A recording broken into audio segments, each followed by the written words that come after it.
Hey everyone, and welcome back to my channel. So today I wanted to share something that I did for St. Patty's Day, and as you can see, I started off with some snacks. So my kids and I were watching Zootopia 2 as I was recording this video, and just having a little mom-daughter time. I have three girls, and it was really fun, and they were just cracking jokes, and we were just having a ball while I was doing this. But anyway, I decided to leave in some of my nail prep as well because we are I haven't done this in a while, like just a regular how-to video of like how I prep and so on and so forth. So I was like, sure, why not? I did have a video of how I took down the previous set I had on. They were really long and really pretty, but it was like an hour long of me filing, and I just didn't really feel like editing that part. But I did take them down, and then I also, like trimmed them, reshaped them, and then filed off a lot of the product. And today is also special for another reason, but we'll get into that a little bit later. But I also, so I'm just going in with a 180 sanding band, and I'm not really trying to go over the cuticle area again. I'm just kind of filing over the old product and smoothing it out and making sure that I don't have any lifting, or if there was any parts of lifting, just to kind of get all those those white milky parts off. That's typically where the lifting is at. I'd been walking around like this for a while and going picking up my daughter from a friend's house and everything else after I took my nails down. So going to the grocery store. So it's like, yeah, let me get my nails done just to have something on them. So I went in with a lint-free wipe and alcohol after I was done with all the filing and made sure to get all the dusties off, and now they just look crusty instead of crusty and dusty. And then I'm going in with this nail matrix prep. It's just dehydrator, and this is no longer available. Again, this is something that I purchased from someone who used to have an online store, and unfortunately that is no longer available, but I really enjoy her prep and prime. So I do still use it. This is my go-to every time I do my nails. I don't use primer before I put on I use Koopa base coat, sorry. Of course it's gel base coat. It does require a lamp to cure. But I don't use primer when I'm doing polygel or for gel products. I use primer more primarily for acrylic, which I don't do a lot of acrylic yet, but I probably will be here in the future. So stay tuned. I do have some life updates, and I'm really excited about it. Um, but I promised myself at the beginning of this year, I am not going to end this year the way I finished last year, and I just want to do what I wanted to and something different. So yeah, I'm just really excited. But I love the brush. Let's get back to this base coat. I love the brush and the base coat, and I love that it's clear, and it really allows you to get in those little corners. But this is the big fun of today's video.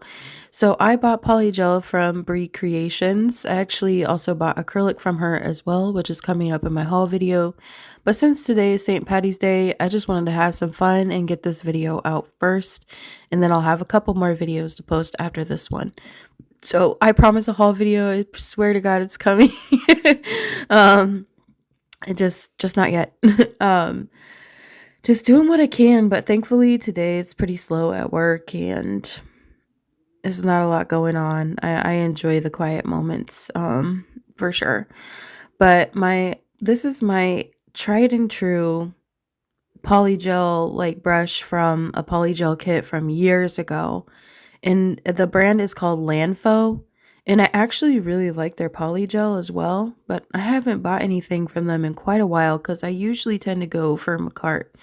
But we're going to get into this polygel from Brie Creations. So it's actually pretty affordable, and when I say the shipping was very speedy, it got here basically like 2 days later. She's really on top of it, and that was just really awesome. I really, really appreciated that. And in this case today, I'm just doing a fill, and honestly, it's almost like a natural nail overlay because my natural nails go almost to the end of these tips. It was really easy. This polygel is just so soft and easy to work with, but it's also not so soft to the point where it's runny.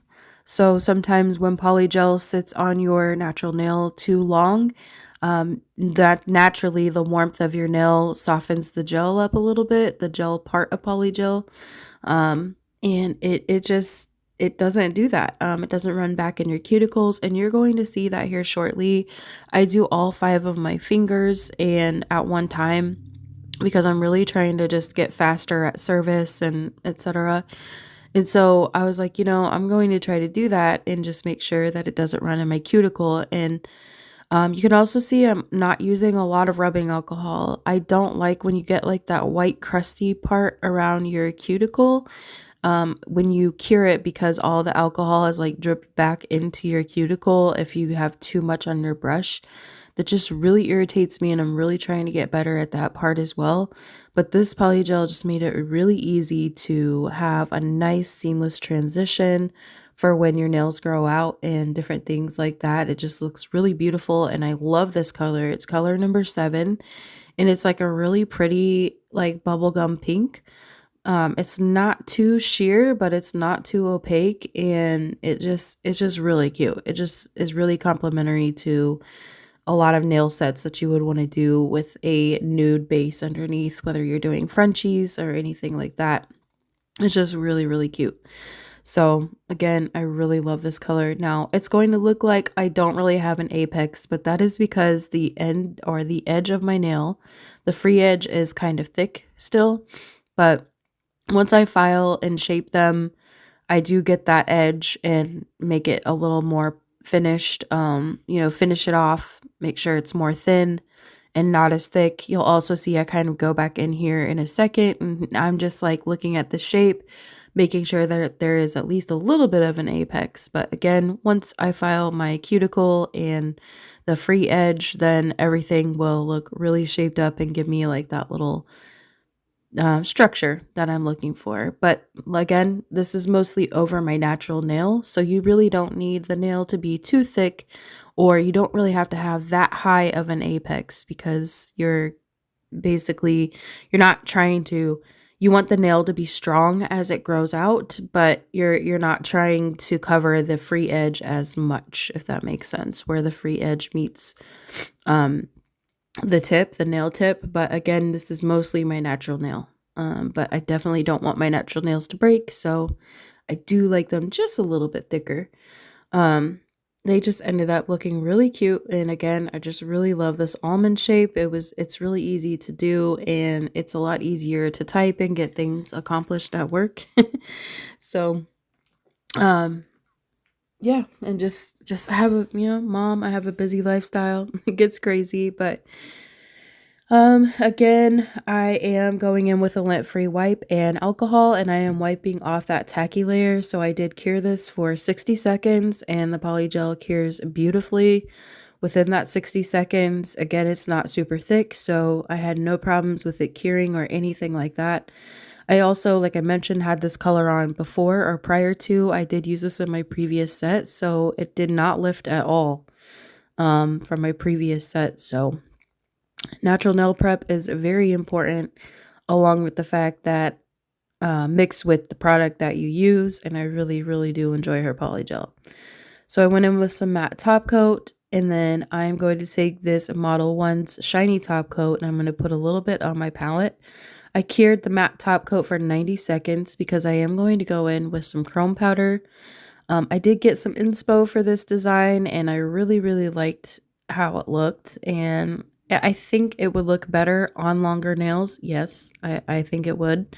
But I just wanted it on my nails, and I thought it was really cute. And so it was the right color, it was the right place, the right time. I saw it on Facebook, and I was like, I have to have that on my nails. It's just so cute. So I go in with this 18 millimeter liner brush. These are my new brushes, and I really love them. They're just really good quality to me, for being affordable. And then here are some, this is the chrome powder. So I actually got this chrome powder, I think off TEMU. It came as a red and green set because they didn't have anything really like Christmassy when I bought it, but it comes in handy for this season as well. And I was immediately irritated because everybody's like, use matte top coat on your nails so that it doesn't stick to, the chrome powder doesn't stick to your nail. Well, I did that, and it's still like I'm sitting here, I'm brushing, and the matte top, or sorry, the chrome powder still got stuck to the matte top coat. And I zoom in on that here in a second, and I was like, oh my gosh.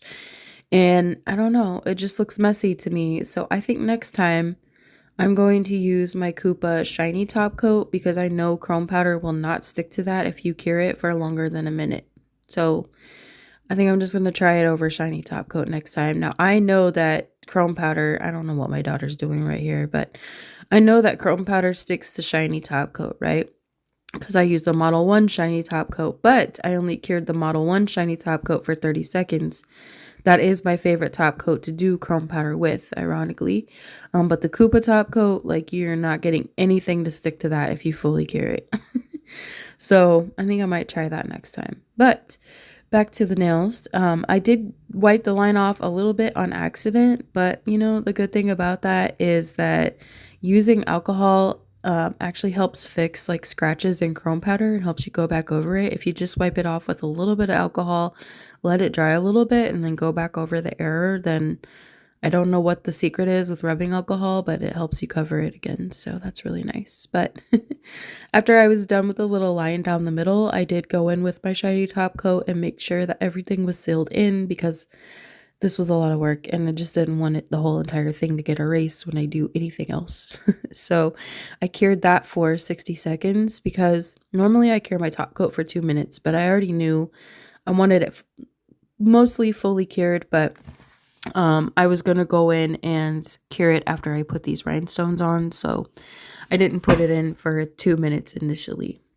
I did go in and buff the surface a little bit of that top coat because I want the rhinestones to stick. And also, yes, I do sound very nasally today because my sinuses are going crazy in this St. Louis weather. It was like 70 degrees on Sunday, and today it's 40, and yesterday it was like 34. And then tomorrow it's going to be 65, and then go back up to the 80s by Friday. So yeah, it's been a time. It's been a good time.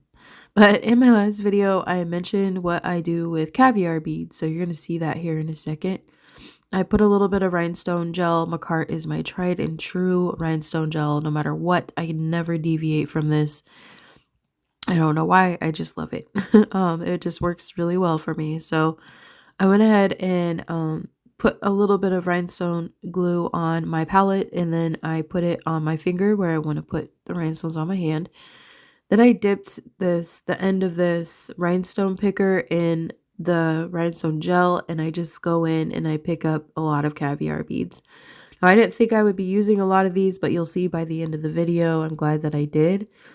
At first, I was like, that's way too much rhinestone glue and that's way too many caviar beads. But the point of doing this is so that they don't tarnish, like I was talking about in my last video. As you wash your hands and you wear them and different things like that, the rhinestone glue helps cover them, but it also makes them easier to pick up, because they can just kind of run all over the place, or you pick up too many or too little, and then it just kind of gets annoying. But mixing them in rhinestone glue really helps with that, so they don't run everywhere as well. And then, or you're not sitting there trying to pick them out of that jar like one by one and picking up 3 or 4 at a time, and you know, that kind of thing. And I want them to stay gold, so it all worked out. And then I start with the biggest rhinestone. I open up my rhinestones with the sizes that I want to use, and then I start with the biggest one in the middle, and then of course work my way out from there. And then after I get and use all the sizes that I want in my little line here, then I go in with the caviar beads, and one by one. I did not show one by one me putting on the caviar beads. It is a very tedious process, but it just really accents any rhinestones just beautifully. Like, they are so cute, and you don't just have to use them around rhinestones. You can make multiple patterns with caviar beads that don't require rhinestones, so they're beautiful in themselves. But it's just one of my favorite things to do with my rhinestones, to kind of make them look more like jewelry sitting on your nail rather than just plain shiny rhinestones.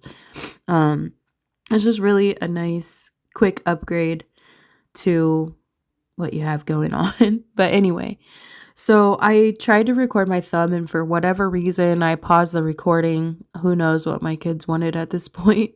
But I did end up doing this really, really cute four-leaf clover on my thumb. And like I said, I thought I was recording it. It was perfect the way I was doing it. And I was like, darn. But I don't know, beginner error. This is what all of my nails look like here at the end. I hope everyone has a fun and safe St. Patrick's Day, and I will see you in my next video.